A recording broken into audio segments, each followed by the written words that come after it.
Good.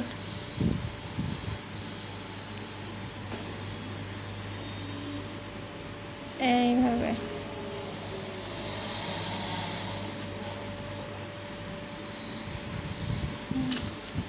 দাগ দাও।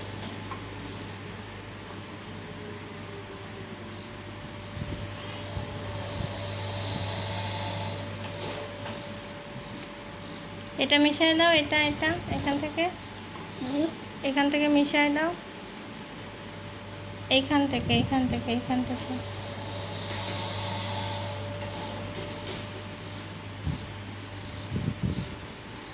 এটা কি লিখেছো বলো, এটা কি? সরে আ। হ্যাঁ, এটা কি বলো, এটা কি মা, এটা কি, এটা কি, আর এটা কি? সরে অ। এটা সরে সরে আ। Very good. এটা অ আ। হ্যাঁ, এবার আবার লিখবে আরো, ঠিক আছে? ওকে। হ্যাঁ আবার। ওকে। হ্যাঁ আবার লিখবে আরো।